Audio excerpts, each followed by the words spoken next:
Hai guys, welcome back to Java Aquatic Indo bersama gua Niko. Hari ini gue ditemenin salah satu teman spesial gue, udah cukup lama juga kita kenalan ya Ko ya. Bisa perkenalkan namanya Ko? Nama saya Narso, saya tinggal di Jakarta. Di Jakarta. Oke, ada nama IG-nya nggak? Biarkan nanti kita buat. IG saya ocean9.09. Ocean9.09 ya. Yeah. 09 ya. Ya.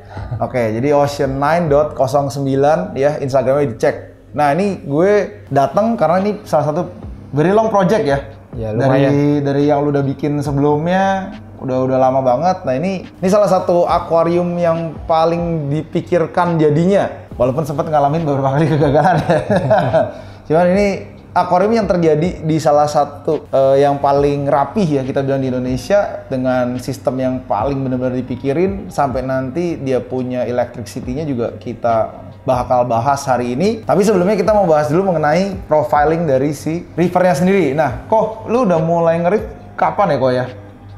Lumayan lama ya. Saya mulai waktu masih tinggal di Jakarta Pusat, terus deket kebetulan dari Sumeneb. Jadi ya siapa yang mulai tanpa Sumeneb gitu ya. Jadi kita mulai dari situ, mungkin sudah 10 tahun yang lalu, dari tank yang ukuran 40, 60, 2-3 kali lah di masa-masa itu. Belum ada Java Reef. Belum ada Java Reef. Ya, kira-kira 14-12 tahun yang lalu, mungkin saya main ada sekitar 4 tahunan. Ya. Dengan cara tradisional lah ya, seperti itu. Terus mulai masuk ke yang semi-pro ke pro itu mungkin sekitar 4 tahunan inilah. 4 tahun terakhir ya? Ya, 4 tahun terakhir. Tank sebelum ini ya, ketemunya ya? Dari 2016-an lah, 2016 menjelang 2017. Baru pas mulai serius itu ya, Ko ya? Nah ini so far saat lu, kan lu udah lama banget ya, dan jauh lebih lama daripada Java Reef sendiri sebenarnya, ini ngehobinya. Progres apa yang lu lihat dari Reef dari zaman dulu sampai sekarang? Jadi kan pasti kan bedanya, cara permainan itu beda-beda. Mungkin bisa jelasin dikit, kan banyak river itu kan di Indonesia masih ngomongin traditional way, old way. Lu kan udah pernah ngelewatin semua fase nih. Do you think what's the difference gitu mengenai old way sama new way ini, apa aja menurut lu? Nomor satu sih pengetahuannya ya yang beda ya. Zaman 12-14 tahun yang lalu belum ada internet lah, belum banyak. Kita belum bisa googling dan apa, jadi kita lebih tergantung sama siapa yang ngajarin waktu itu. Itu. Yang kedua ya teknologi jauh beda. Zaman itu cari skimmer masih susah ya. Kita juga masih bingung apa itu skimmer. Lampu juga masih sederhana, belum program, dan ya masih LED seperti itu. Terus garam masih menggunakan itu natural seawater, terus aditif juga belum banyak, apalagi yang seperti sulfur reaktor, kalsium reaktor itu masih jauh lah ya dari waktu itu. Jadi benar-benar masih mengandalkan water change lah ya. Mungkin nah, itu ya bedanya. Repot nggak sih sebenarnya dulu kok menurut lu? Oh sangat repot ya, sangat repot karena betul-betul mengandalkan di water change. Dan air juga beli, jadi bawa galon plastik tiap minggu, 2 galon, 3 galon itu udah 3 bungkus plastik seperti itu, udah langganan hari-hari ya. Sampai pernah satu plastik 1 galon gitu ya bocor di mobil, sampai ya basah semua, dan itu air garam. Air gitu garam. Laut. Itu sih penderitaannya. Waktu itu ya. Iya. Oke, nah ini kita mau bahas banyak banget tank fenomenalnya. Nah ini project ini gue tahu sejak sebelum Java Reef itu pindah. Ya. Berarti udah close 1.5 years ago ya. Iya. Ini project ya. Iya. Baru di launch itu sekitar ya mungkin 5 months ago ya. Iya. Probably ya. Februari 2021 ya. Ya jadi 4 bulan lalu. Nah ini kan salah satu kita bisa mungkin your final project. Apakah nanti bakal ada lagi atau one of your final project? Waktu saya merencanakan ini makanya cukup lama, 1 tahun, 1 tahun setengah kurang lebih. Saya pikir ini finalnya nih terakhir. Tapi ternyata tidak pernah ada yang sempurna ya. Tidak pernah ada yang sempurna. Jadi kalau dikasih kesempatan, waktu, dana, dan ya terutama kesempatan, tempat, dan ya semuanya memungkinkan, pengen sih buat satu kali lagi. Gila. Yang terbaik gitu ya. Yang gue tahu tentang Ko Narso itu orangnya perfeksionis banget. Gue ketemu dulu, I think about 3 tahun lalu ya, maybe ya. Sekitar 3 tahun lalu. dari awal ngobrol sama dia, dan gue pas datang ke rumahnya juga memang ternyata neat banget ya. Ini bersih banget, lebih bersih daripada rumah sakit guys ya. Lu dulu mulai dengan satu tipe akuarium ya, spek ya. Yeah. Habis itu cukup standar, cuman waktu itu lu masuk Apex ya di sana ya. Udah masuk kan ya Apex ya kalau di sana ya? Sudah, yang Sudah sebelum masuk ini di sudah. Apex. Nah, menurut lu sistem lu ini apa kok?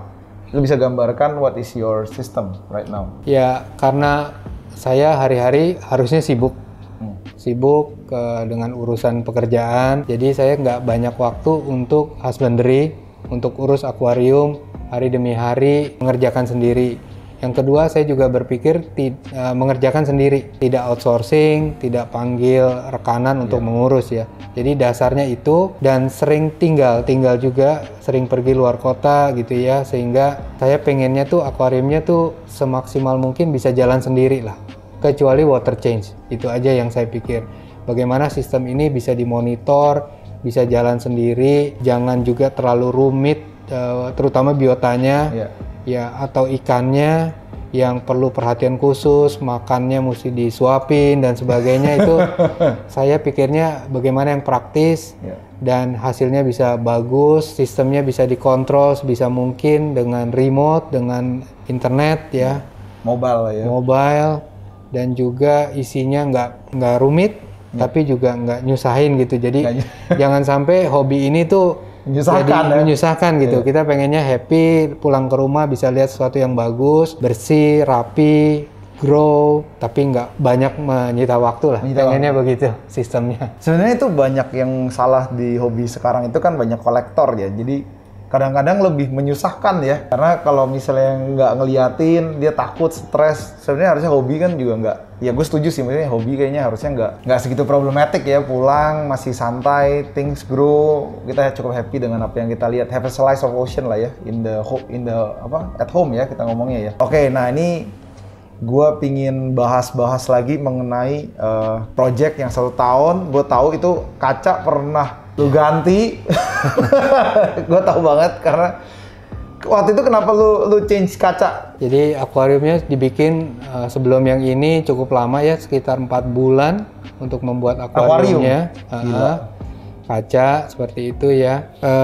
Datangnya nggak sempurna ya, sangat mengecewakan gitu ya. 4 bulan tuh kerja?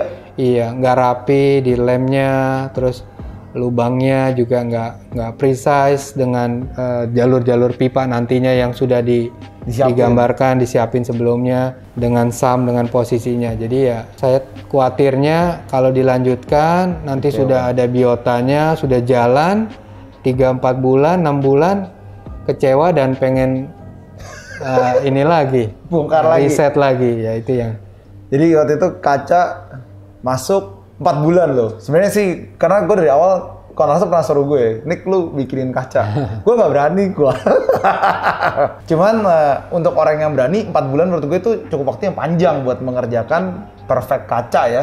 Dan gue tahu lu itu kalau misalnya bayar orang juga nggak terlalu pusing sebenarnya, asal dapetin yang lu mau kan. Jadi menurut gue nggak ada alasan untuk nggak dapetin tuh akuarium yang perfect buat lu dapat, especially waktu 4 bulan buat ngerjain kaca sih. Nggak gede-gede banget loh guys. Maksudnya ini gede tapi nggak gede. Ini 120 atau 150? 130, 60, 60. Kalau 30, 60, 60. Jadi maksudnya buat tukang kaca juga sebenarnya ini bukan a very big project yang sulit buat ngedapetin detailing ya menurut gua ya. Jadi ini salah satu pertama kejadian itu. Kedua, gue tahu lu bingung pilih skimmer juga lu bingung. Dan akhirnya gue bisa ngeliat salah satu skimmer kesukaan gue dan belum pernah bisa beli sekarang. Tapi ini adalah salah satu skimmer paling bagus yang gue pernah lihat karena halus banget.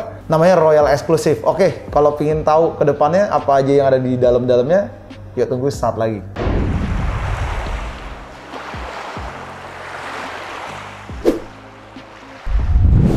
Nah, ini gue datang udah dikasih spek.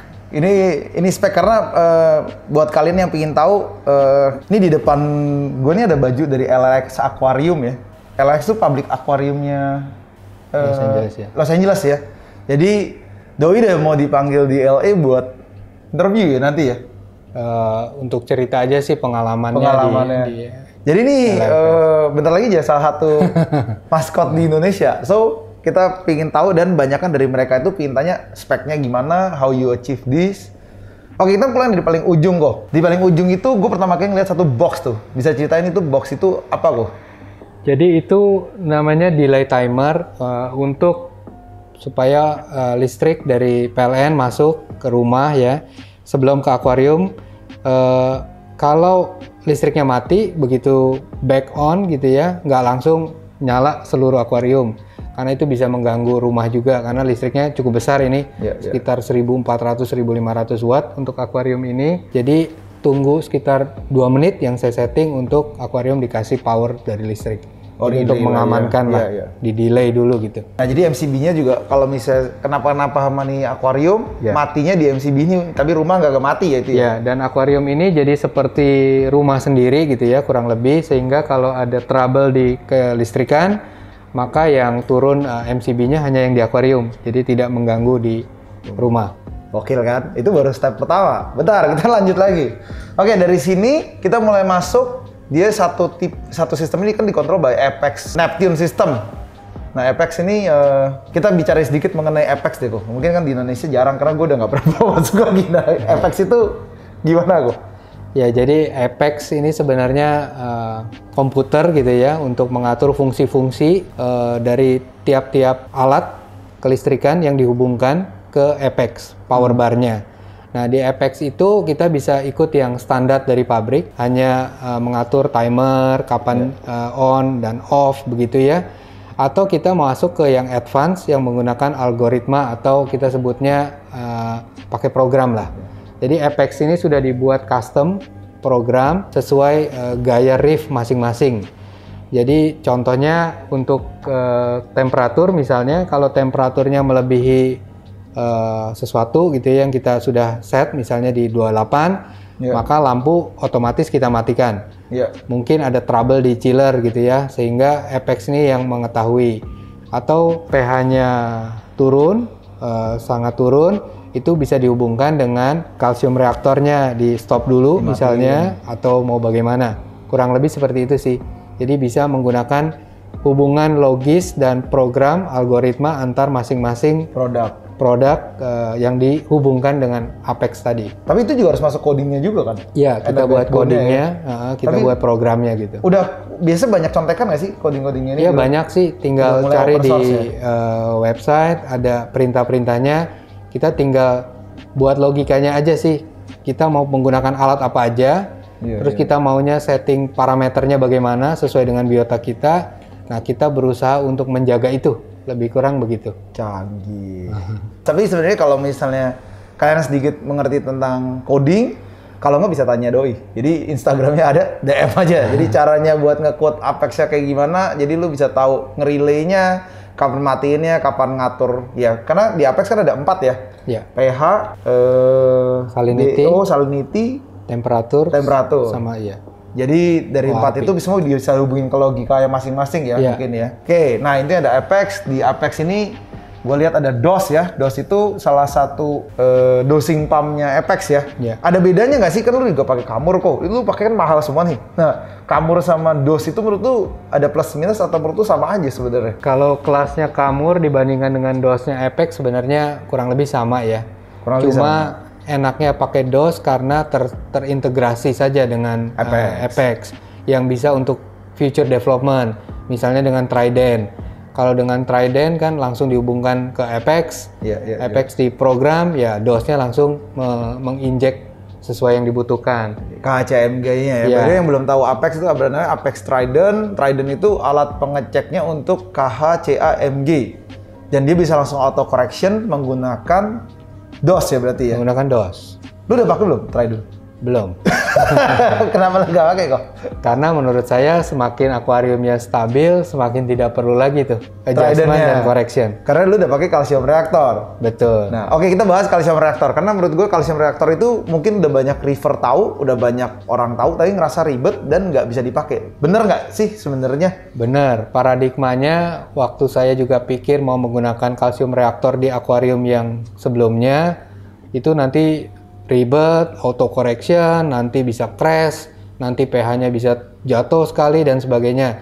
Tapi ternyata tidak seperti yang dibayangkan seperti itu sih.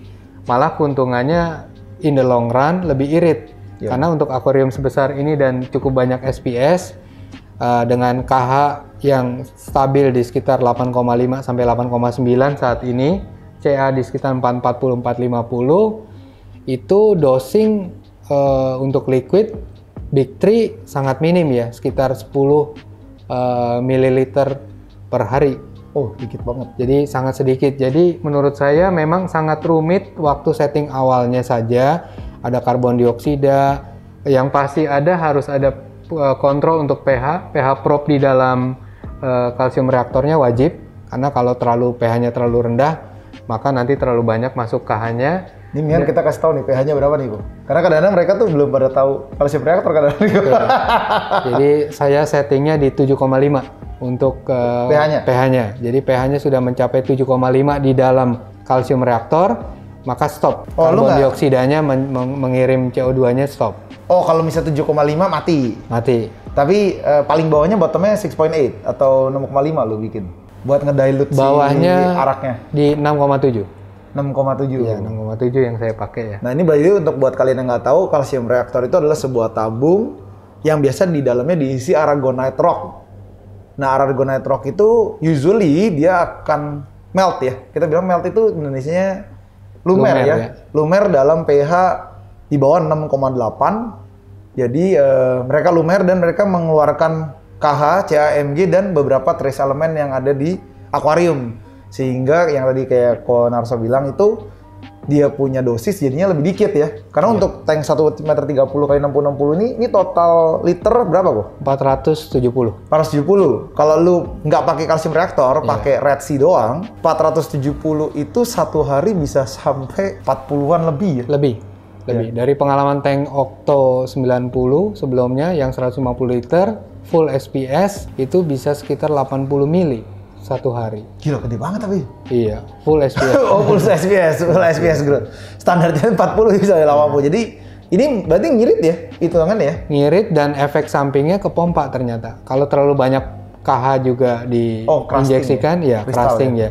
Jadi kerak ya di pompanya. Itu yang mengganggu pompa dan pipa-pipa. Ternyata begitu efek samping. Jadi efek sampingnya KH yang kebanyakan, iya. Karena itu lu harus selalu maintain pipa ya, pompa ya, dan berbagai hal yang lain sebenarnya menurut lu mingguan apa bulanan kalau di maintain pompa atau pipa? Pompa atau pipa mungkin. Pipa lagi pompa atau wave maker? Iya.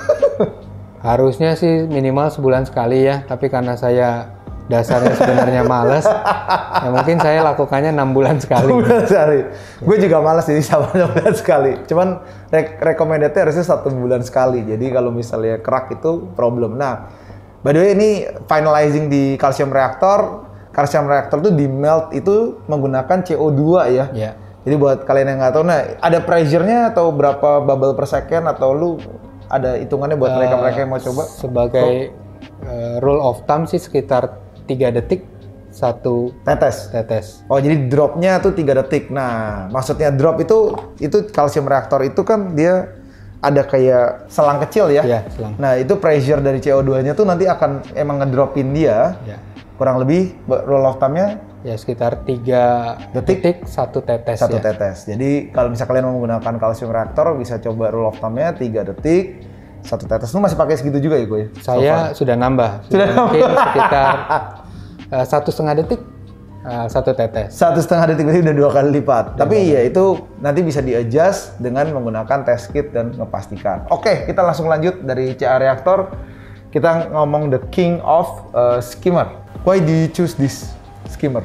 Ya karena... Ini gue kasih tau speknya dulu. Royal Exclusive Bubble King EcoMax 250 RD3. This is the king of skimmer. Ya karena saya pengennya mudah-mudahan akuarium ini yang terakhir dan bisa sukses gitu. Jadi kalau yang masih bisa dikejar ya saya coba pakai yang terbaik, terutama skimmer karena skimmer kan memang katanya Java Reef jantungnya dari akuarium ya. Karena sifatnya skimmer yang menaikkan oksigen level dan membuang toksik sebelum jadi racun di dalam akuarium. Nah, di depan gue, di belakang gue ada salah satu skimmer terbaik di dunia yang gue pernah lihat dan is the finest skimmer I've seen overall. Dan gue barusan pertama kali lihat juga yang versi terbarunya yaitu DC Royal Exclusive. Namanya adalah Royal Exclusive Eco Max 250 RD3. Kalau buat kalian yang mau cari tahu, ini 1000 liter ya? Ya. Gila, gede loh. Oke, nah menurut lu, yang gue udah lihat ya, bubble-nya emang bagus banget, body akriliknya juga bagus banget. Nah, menurut lu, kalau lu kan udah pakai beberapa brand ya so far sebelumnya. Nah, kenapa lu pilih Royal Exclusive di Ya, sini? tadinya saya nggak tahu juga ya, tapi katanya itu brand terbaik lah. Jadi Ya. saya percaya aja. Tapi setelah rasakan, pakai, yang nomor satu sih dia bisa mengadjust tinggi air di sump dengan begitu variasi ya. Jadi air tinggi, air rendah tuh sepertinya awal-awal saja waktu setting pertama yang mencari formulanya. Begitu sudah ketemu, dia sudah bisa adjust dengan tinggi air yang tinggi dan bahkan juga yang rendah gitu. Jadi enaknya pakai ini salah satunya waktu water change, matikan pompa, skimmer berani 100% confident tanpa dimatikan. Dimatiin. Ya, jadi jalan terus skimmernya. Yang kedua ya buihnya halus ya, dan bisa setting kering basahnya tuh dengan mudah. Dapat ya? Dapat, jadi kita bisa setting kering sekali. Ya, ini Posisinya dry ya, setelah dry banget. lewatin cycling sih kita settingnya sangat dry, dan hasilnya tuh bukan cuma mengangkat detritus ya, jadi benar-benar bisa Ngangkat sampah sampai kecil apapun keangkat ya kok ya? ya, dan stabil ya, ya, performanya stabil gitu, nggak naik turun gitu, kecuali memang nggak ada lagi yang diangkat, dia akan nggak ada yang diangkat memang, tapi begitu foamnya tidak terbentuk, tapi begitu memang ada yang diangkat ya benar-benar stabil sih. Stabil Tidak ya. naik turun. Ya. Ini yang gua lihat perbedaannya adalah optimum level skimmer itu banyak kan di 20 cm ya. Even gue bisa bilang Deltec pun sama ya, gue udah lihat hasilnya juga sama. Tapi ini 30 cm ya, Ya, sekitar 30 cm. dan dry. Mungkin juga karena bodinya yang gede ya kok ya. Iya. Maybe ya. Salah satunya alasan adalah ini salah satu body skimmer height yang cukup tinggi. Ini tinggi berapa gue? Sekitar 60 plus. 55-an lah ya, sekitar segitu. 55 sentian ya. Dia berarti standar ya, standar skimmer cuma bodinya yang gede ya. Ya, kamu. Jadi ya bodinya gede, 30 cm itu kalau pakai brand standar ya, gue bilang di Indonesia tuh mungkin hampir semua brand yang dijual ya, mungkin merek competition brand juga sama, itu pasti meluap sih. Karena 30 cm itu nggak gampang buat skimmer itu adjusting di dry itu a bit impossible. Wet masih mungkin bisa, dry itu udah hard ya buat gue ngelihat di brand yang ada di lokal sekarang ya. Mungkin ini salah satu yang menurut gue bagus banget secara personally. Cuman yang gue lihat tuh kontrolnya bulky banget ya gue. Iya. Kontrolernya ya. Tapi emang sengaja dibikin bulky kayak gitu ya? Ada safety-nya nggak sih di dalamnya atau just purely gede Ya, aja deh? Gede aja. Jadi mungkin salah satu yang negatif respon yang gue lihat adalah kontrolnya besar sekali. Jadi gede banget nih, segini ya. Size-nya like bigger than my phone ya. Jadi dan besar ya. Itu mungkin salah satu yang menurut gue kurang, tapi everything else sounds very very good ya. Ya. Oke, nah kita langsung ke rumah bakteri dulu sebelum kita masuk ke dosingan ya. Nanti sebelum itu nanti kita lari. Nah, rumah bakteri gue selalu rekomendasi Marine Pure. Nah, kali ini nih MaxPack. Kenapa milih MaxPack Nanotech BioBlock? Karena kan lawannya Marine Pure banyak kok. Even brand yang lain pun banyak. Tapi MaxPack BioBlock ini banyak yang pakai, tapi kan nggak segitu famous sebenarnya. Why you choose MaxPack Nanotech BioBlock? Ya, karena saya terutama terinspirasi waktu dari Red Sea ada seminar Java Reef di Living World. Di situ dari pembicara kan katakan bakteri itu ada dua tipe lah, tipe besarnya ada aerob dan anaerob. Dan yang menghabiskan nitrat di akuarium yaitu bakteri anaerob. Nah, rumah bakteri yang terbaik yang untuk bakteri anaerob menurut saya memang MaxPack. Karena begitu rapat sehingga secara logika aja itu seperti deep sand bed lah perlakuannya. Tapi dengan jumlah volume menerima bakterinya jauh lebih besar dibanding deep sand bed. Daripada DSB ya? Ya, jadi sangat banyak bakteri anaerob yang ada di MaxPack itu. Dan sengaja saya buat MaxPack-nya juga rapat, menyusunnya dengan rapat sekali. Jadi benar-benar tidak ada celah lah, ibaratnya untuk pergerakan air dan dimasukkan ke dalam kontainer supaya memang tidak terkena arus di dalam SAM sehingga benar-benar kondisinya itu anaerob. Dan memasukkan MaxPack-nya saya rendam dulu di ember, masukkan bakteri, kasih pompa gitu ya 1 hari. Jadi benar-benar bakterinya sudah dikultur lah di dalam MaxPack. 1 hari cukup tapi 1 hari cukup, ya dari pengalaman saya ya. Terus begitu dimasukkan ya hasilnya memang nitrat bisa terkontrol sih, selalu di bawah 5 bahkan di bawah 3 ppm. Jadi itu tanpa lu pakai sulfur, tapi lu masih pakai carbon dose nggak? Apa udah nggak pakai lagi? Carbon dose tetap pakai. Saya tetap pakai Nopox dari Red Sea, tetap pakai. Jadi tapi kalau misalnya menurut lu tanpa carbon dose tetap bakalan ngedip begitu, karena nitrat lu kan kecil banget ya? Ya, tanpa carbon dose sama sekali nitrat akan naik sih. Tetap naik ya? Tetap naik mungkin di sekitar 5 menuju 8. Oke. Dari pengalaman. Tapi tetap kecil ya? Tapi kecil, karena sudah ditahan dengan begitu banyaknya rumah bakteri mungkin dan bakterinya. Tapi dengan Nopox yang minim, hanya sekitar 5, antara 4 sampai 6 mili per hari. Ya. Jadi rata-rata saya di 5 mili tergantung kondisi.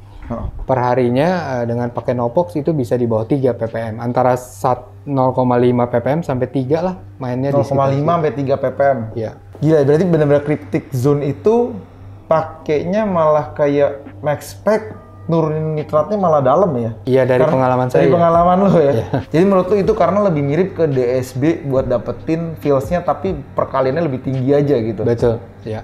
Jadi MaxPack Nanotech BioBlock. Oke, jadi MaxPack Nanotech BioBlock direkomend banget sama Cornershop. Oke, ini kita mulai arah lagi ke Wavemaker. Wavemaker di sini gue ada lihat Ecotech Vortech. Nanti kita langsung ngomongin satu hal yang agak unik di Vortech-nya.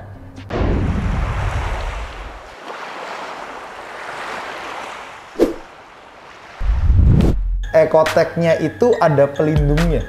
MaxPack XF ya itu ya? 350 ya tuh? Red Sea 45. Kenapa banyak banget kok? Ini Aquatic Life, Roll Exclusive, Ecotech, MaxPack. Semuanya wow. Gue lihat tapi koralnya ini very humbling ya menurut gue ya. Koralnya nggak ada yang menurut gue, kalau orang-orang itu nyarinya yang mahal-mahal gimana buat collection. Tapi ininya, kenapa lu nge-review kayak gini?